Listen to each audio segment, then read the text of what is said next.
Hello, welcome to another Pitt post-game show from the Pittsburgh Post-Gazette. Your Pitt beat writers here, Chris Carter, myself. We are with Noah Hiles. The Pitt Panthers lose in the ACC Conference Tournament semifinals, 72-65 to the North Carolina Tar Heels, the ACC regular season champions who advanced to the finals. As we're recording this, their opponents are playing right now.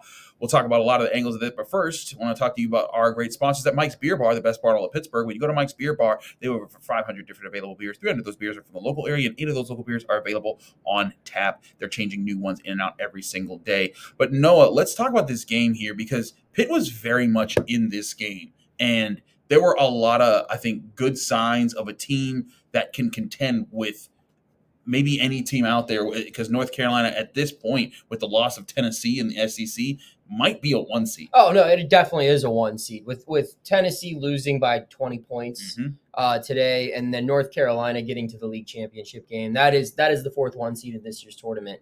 I'm willing to say that. But while Pitt pushed it to the limit, it didn't get the job done. Yeah. There's no reward in losing in sports. There's just not in March. You can keep it close. You played well, and they did. Like, I'm not sitting here saying the Panthers didn't perform admirably. Mm-hmm. They certainly did, but they didn't win today, and that's a tough pill to swallow when you look around the country and you see a lot of teams that are winning against similar quality opponents. It's gonna be tough when you watch this one back if you're Pitt, because they've got some incredible performances in some areas by some individuals, but then other players didn't really come through, and that was a big difference maker. So let's get right into it. Well, my good's going to be Bub Carrington. He went ballistic in this game, was really impressive all throughout, shot the ball very well, created his own shots, was able to keep the ball going. And the other thing about this, and we'll get into this with the guys who didn't score, like, it had to be him. Like, he had to be the three-point shooter. Pitt's shooting from its vets wasn't hitting. And I saw him take charge in important moments early in this game. Now, he obviously got flustered late in the game. In the second half, he had a play where, he kind of was getting a little, I guess, upset with the lack of calls on one side. And there was a play where, his man was kind of pressing him, and he checked him with his shoulder. And it was an obvious offensive foul. Jeff Capel had to call timeout to calm him down. But outside of that moment there, I thought Bub Carrington had a grow-up game against a grow-up team. He guarded R.J. Davis most of the game, and R.J. Davis still got his. But he was the biggest reason in my mind that Pitt was in this game from start to finish. Yeah, I'll focus more on the team wide thing for my good. I think they were really good physically.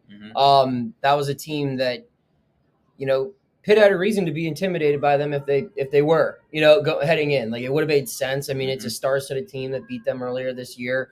But no, like, they didn't back down. If anything, they were a little too physical at times. Federico, Guillermo Diaz-Graham both got themselves into foul trouble. But, I mean, that's kind of what you would have liked to see from the front court a lot earlier in the year, where it's like, look, like, you are overmatched as far as weight goes and experience.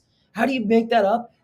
Beat the heck out of them. And Fetty was doing that. Guillermo was doing that. Blake Hinson was doing that. And that's what you got to do when you're going up against an Armando Bacot, a Quentin Post, a Norchad O'Meara, a Kyle Filipowski. You've got to make life hell for them underneath the basket, and I thought they did. I thought they were aggressive in the backcourt as well defensively. A lot of diving on loose balls, block shots, all of that stuff. Very important.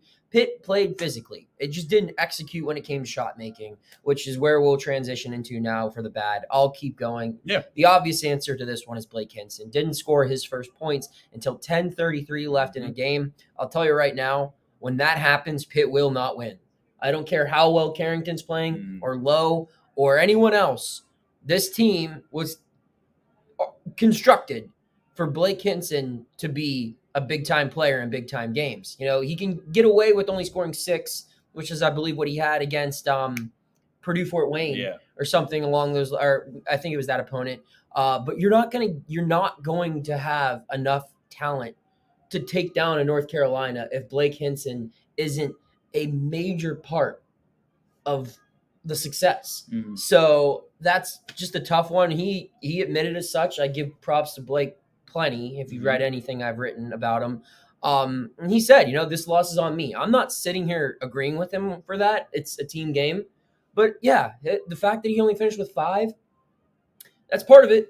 It is, and it's not necessarily just on him. They've got to find a way to get him the basketball. Mhm. They've got to figure out a way to get him looks, Cleaner looks. Yeah, but he did have clean looks in the second half, and they still weren't falling. So that's tough when your best player, the second leading scorer in the ACC, comes out and scores 5 points. You're not going to win many games like that. So that's my bad. In Pitt's last, I think, 8 contests, their 2 losses have come when Blake Hinson have scored 5 points, and I think that was Clemson. Might be maybe 7 contests, but point being, they've been very good over the past several weeks. And the times that they struggle the most when Blake Hinson can't go off, and there was a person who could have helped with that too, and it was Ishmael Leggett. He was also ice cold in this game, and he was also coming off of what might have been his best career game. It wasn't his highest scoring ever because he scored more points, at Rhode Island, but he was a beast. Yesterday, he was the biggest factor that helped them beat Wake Forest. He was on fire, and it seemed like he had kind of spent all that fire in that game. He just wasn't hitting shots. And granted, some of it also was, I think, that North Carolina made it a point to deny him the ball. They wanted to disrupt him as well as Blake Hinson, and I think forced the freshman guards to be playmakers. And that's where Ishmael Leggett, I thought, could have been better as far as a shooter, or as far as a scorer, and also the calming presence. Like, how many times have we seen this year, Noah, when things weren't going Pitt's way, and he would be the guy that would just have a clutch possession, get a basket. And there was even a couple plays where he did that, and it just the ball just rolled the wrong way on him. Blake Hinson even had a couple like that where he got inside, got to the basket, put it off the top corner of the box on the glass, and it hit the inside of the rim, but it rolled out. And if maybe 2 or 3 of those go Pitt's way, maybe this is a different type of game, but it's not. And you look at them, and again, this is not to say woe and shame upon Ishmael Leggett and Blake Hinson, no. But them not coming through along while you're playing the best team in your conference, while also getting out rebounded by 10 by that team. That makes it a much taller hill to climb, and that's why I think that you look at those and their bads, and why Pitt's in this position right now. Yeah, I agree. So you talk about their position. We'll go into the ugly. The tournament outlook for this team's ugly, unless of all the experts are wrong. Right? Mm-hmm. I mean, the most optimistic projection we've seen from major bracketologists was this was the last team in at the start of the day. And you look at other teams around the bubble, a lot of them had impressive wins. So, and there's still, some of them still have a couple more days to add to their resume, mm-hmm. where Pitt will be sitting on the couch watching on Saturday and on Sunday morning before the bracket comes out. So personally, I'm not optimistic that this will be a tournament team. Mm-hmm. That's not my decision. That's just going off of every conversation we've had this week with bracketologists, with just people who are around the game of college basketball. And study the committee. And study the committee, and just who have been around. Mm-hmm. People who've covered this sport for a long time. They know the trends that go with what gets a team an at-large bid. Right. And the general consensus seems to be, should they be in? Yeah. Will they be in? They had to beat North Carolina to feel safe. That's what's ugly about this is they didn't beat North Carolina. Mm-hmm. They played a tough game, but too much has happened on the bubble right now where if you're asking me as of Friday evening at 11 o'clock, I don't think this is going to be a team that sneaks in, right or wrong.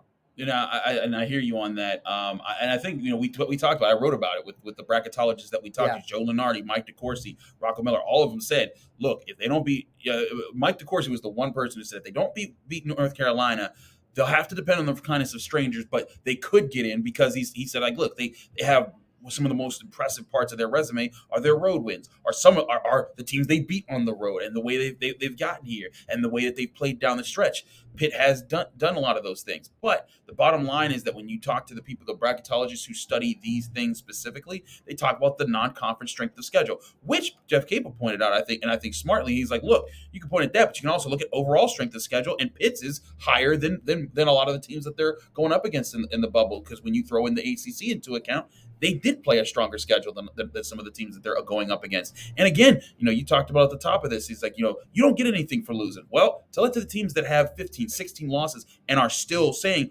are still being said, oh, that team deserves a chance over Pitt. That's where my ugly is that, yes, it is ugly, and I agree with you. I don't like their chances right now because I talk to the bracketologists, because I look at this and I say, according to these guys, these are the things that are going to be looked at. I think it's ugly that's what it's coming down to. Jay Billis on the post-game broadcast came out and said, that's a tournament team. I don't care what anybody else says. That team definitely deserves to play. And I think they do. 22 wins in the ACC.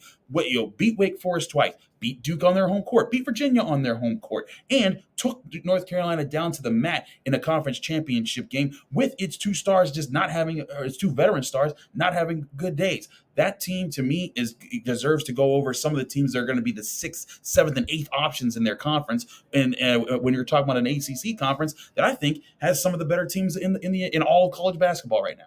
Yeah, that's it'll be interesting. Selection Sunday. I think that good or bad, I think this team is either going to be either in the last 2 spots in or the first 2 spots out. Yeah. So the margin for error is very slim. Its fate is now in the hands of other teams in a similar position. The kindness of strangers, as Corsi put it. Yes, absolutely. Chris, take us home. Absolutely. This has been the Pitt Postgame Show here from Capital One Arena, where you might be able to hear the crowd behind us as NC State and Virginia duke it out. We're going to head home. We will be at Pitt for Selection Sunday. We will keep you up to date with all of that. You can still read all of our work at post-gazette.com. Find this show as well as all our shows on your favorite podcasting platforms and on YouTube. Like this video if you enjoyed. Subscribe to this channel to get all of our content. Thanks again to Mike's Beer Bar for sponsoring us all season long. Who knows? Maybe we do get some more post-game action in the NCAA tournament or at NIT. But to find that out, go to post-gazette.com. We'll see you there.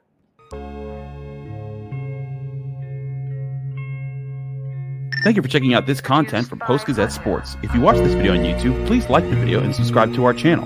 For all of the sports coverage the Post-Gazette has to offer, visit post-gazette.com.